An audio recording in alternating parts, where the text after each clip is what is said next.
नमस्कार दर्शकों, आज मैं आपको रूबरू करवाने जा रही हूँ हमारी संस्था के संचालक श्री गुरदयाल सोनी जी, जिन्होंने 25-30 सालों से इस योजना में कार्य कर रहे हैं, समाज सेवा कर रहे हैं। अब जो नया प्रोजेक्ट आने वाला है इनका, उनके बारे में हम कुछ सवाल जवाब साझा करेंगे। सबसे पहले तो आपका स्वागत है। हम जानना चाहेंगे कि संजीवनी स्वास्थ्य सुरक्षा योजना आखिर क्या है और इसे शुरू करने की वजह क्या रही? सबसे पहले मैं आपका धन्यवाद करना चाहूँगा कि आप हमारे ऑफिस में आकर के ये सारी चीज़ें पूछना चाह रहे हैं, लोगों तक संदेश देना चाह रहे हैं आपके चैनल के माध्यम से।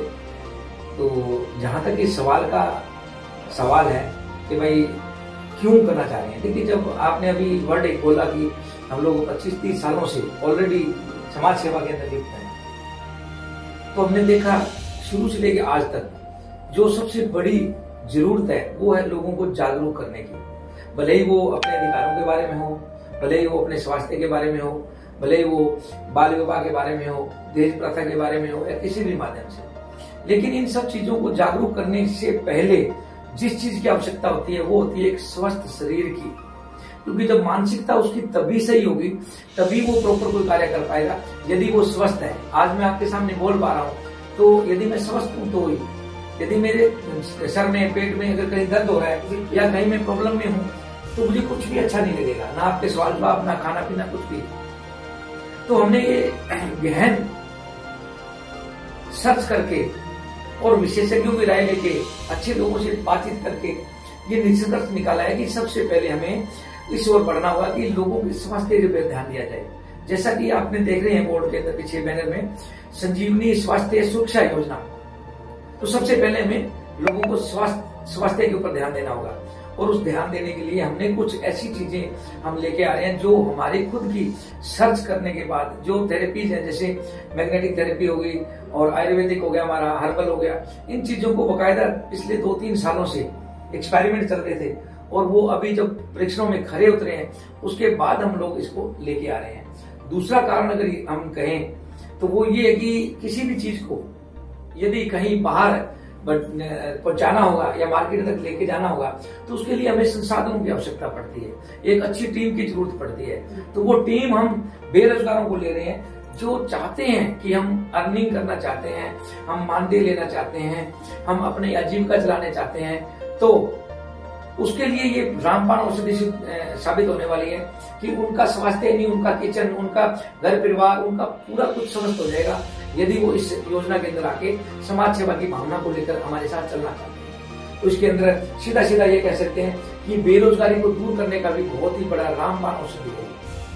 धन्यवाद सर। दूसरा सवाल है, लोग यह जानना चाहते हैं कि इस योजना में रोजगार के कितने अवसर हैं और किस तरह से जॉब स्ट्रक्चर रखा गया है? बिल्कुल पूजा जी, बहुत शानदार सवाल आपने पूछा। जैसा कि आपने देखा होगा कि चंद दिन पहले हमारी एक न्यूज आई थी, पेपर में फ्रंट पेज पे न्यूज आई थी कि अब संस्था जो 2026 के लिए 200 करोड़ रुपए की एक योजना लेकर के आ रही है। तो उसके अंदर पूरी व्याख्या नहीं की गई थी क्योंकि वो अभी एक हिंट था ओनली। तो ये जो हमारी संजीवनी स्वास्थ्य सुरक्षा योजना है, ये टोटली 200 करोड़ की हम किस तरह से आंक रहे हैं कि इन 200 करोड़ का मतलब है हम कम से कम 1 लाख महिलाओं को, बाकी पुरुषों को जितने भी आते उन लोगों को हम लोग रोजगार दे करके और उनके जो उत्थान करना चाहते हैं, उनकी आजीविका चलाना चाहते हैं, उनके द्वारा उनको साथ लेकर के चलना चाहते हैं, तभी ये लोगों तक पहुंच पाएगी। सर तीसरा सवाल है, बहुत अच्छा, लेकिन जनता को सीधे तौर पर इसमें क्या मिलेगा? जनता को देखिए, सबसे पहले तो ये है कि उनको ये पता चलेगा कि हमारी परिस्थिति क्या है, हम लोग कहाँ हैं। क्योंकि हम लोग यहाँ कोई प्रोडक्ट सेल के या इस तरह की मार्केटिंग का काम नहीं है। हम लोगों ने लोगों को जागरूक करना है उनके स्वास्थ्य के बारे में, आपने खान पान कैसा रखना चाहिए, किस हिसाब से आचार विचार रखना चाहिए, कैसे हमने आगे संस्कार देने हैं, किस टाइप से वो आगे अपने जीवन यापन करें।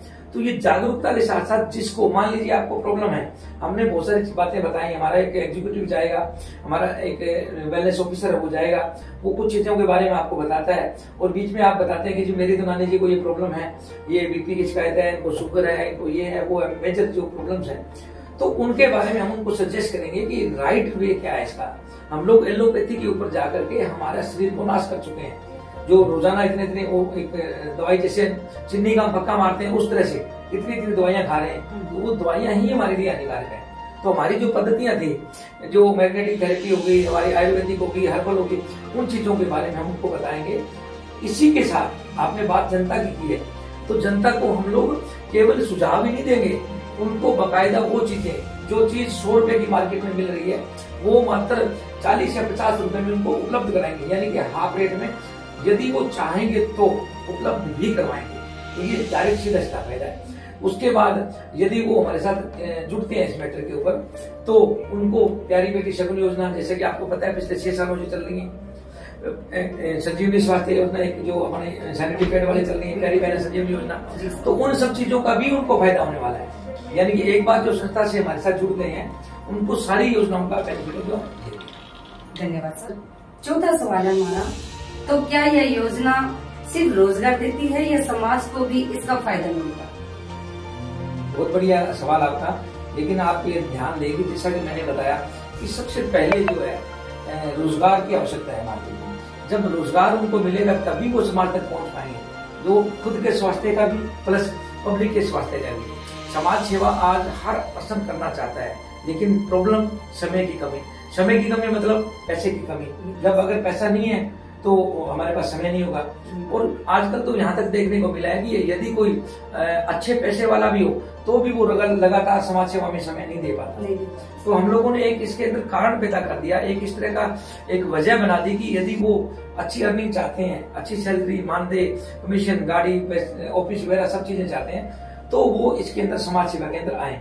तो समाज का ही ये जो लोग जिनको हम रोजगार दे रहे हैं, जो लाखों लोगों को रोजगार दिया जाना है, वो भी तो एक समाज का हिस्सा ही है। तो वो डायरेक्टली समाज ही हुआ। सबसे पहले रोजगार पहले मिल गया, उसके बाद उनको आगे स्वास्थ्य के ऊपर जागरूकता होगी, फिर घरेलू हिंसा पे होगी, और जितनी चीजें उनके अधिकारों के लिए होगी। यानी कि एक बार केवल मात्र मार्केट में हमारी एक उसकी पहचान बनाना बाकी है, वो जब बनती है, वो अपने क्षेत्र में करता है, तो उनको समाज को हर तरह का फायदा है।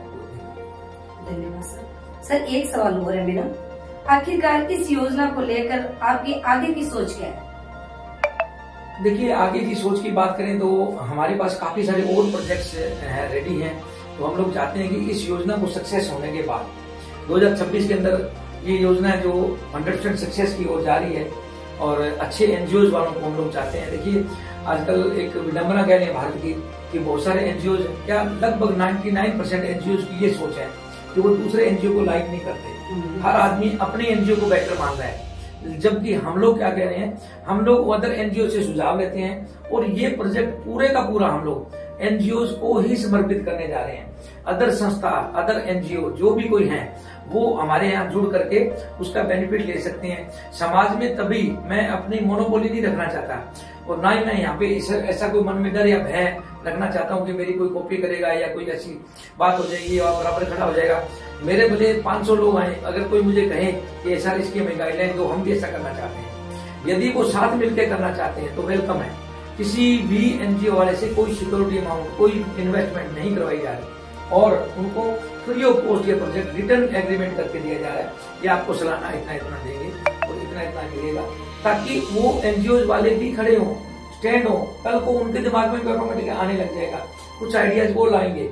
देखिए, मेन जो आगे की सोच की बात करें तो हम चाहते हैं हमारे एक समृद्ध भारत की, हमने एक विजन लिया है, सपना देखा है, और वो समृद्ध, संपन्न, सक्सेस भारत कब होगा? जब हमारे लोग संपन्न होंगे, हमारे लोग संस्कारी होंगे, हमारे लोग कामयाब होंगे। और वो कब होंगे? जब हम अन्य एनजीओ को, संस्थाओं को लेकर के चलेंगे। आज मैं ये बीड़ा उठाऊं कि भाई मैं अकेला ही सब कुछ कर दूंगा, तो ये इम्पॉसिबल बातें हैं, ये फालतू की बातें हैं मेरे हिसाब से। किसी को क्या लगता है वो अलग बातें हैं।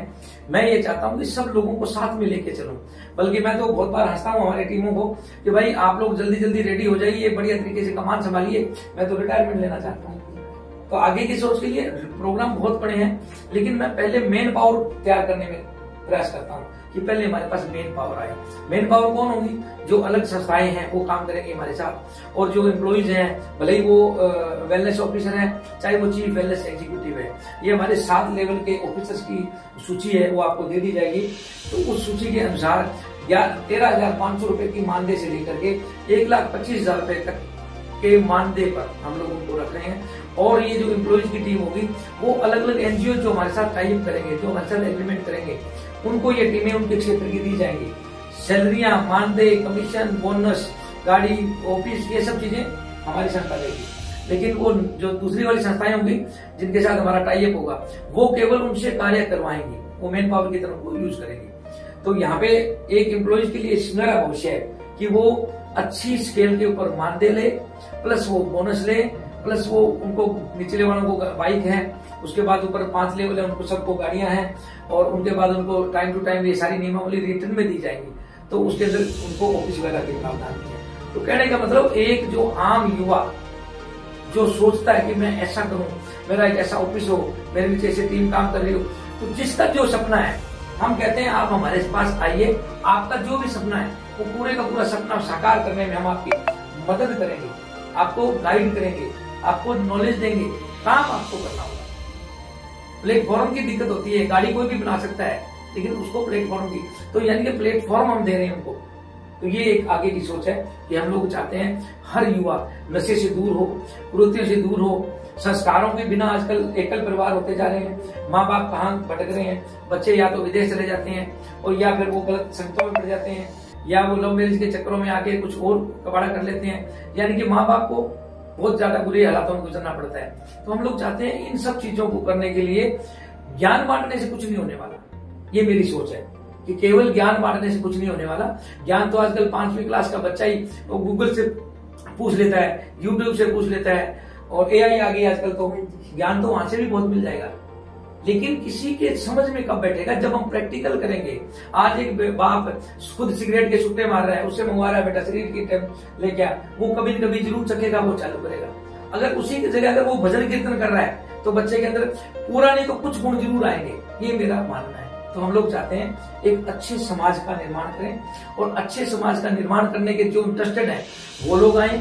अब एनजीओ कहते हैं जी हम लोग घूम रहे हैं, हमारे पास प्रोजेक्ट नहीं है जी, हमारे पास टीम बहुत है जी, हम बहुत कुछ करना चाहते हैं जी, ये हमारे उद्देश्य हैं जी, हमारे पास इतने सर्टिफिकेट है जी, ये सभी संस्थाओं का कहना है। लेकिन वो खुद सेल्फ नहीं बना पा रहे, उनका कॉन्फिडेंस लो होने की वजह से। हम लोग उनको एक प्लेटफॉर्म दे रहे हैं, उनको एक प्रोजेक्ट दे रहे हैं जीरो लाइबिलिटी का, कि जीरो लाइबिलिटी, इसके अंदर उसकी कोई लाइबिलिटी नहीं है। वो प्रोजेक्ट टोटली हमारा होगा, वो सिर्फ उसकी मैन पावर की तरह काम करेंगे, और जो वो किसी सीएसआर फंड में, किसी गवर्नमेंट प्रोजेक्ट से कहीं से इतनी अर्निंग नहीं कर पाएंगे जितने वो हमारे इस प्रोजेक्ट से अर्निंग कर पाएंगे। तो इस तरह से करके देखो बातें खत्म नहीं होगी। आप कहें तो मैं 1 घंटे भर तक बताता रह सकता हूँ, कोई दिक्कत नहीं है। 5-5 घंटे के सेमिनार लेते हैं।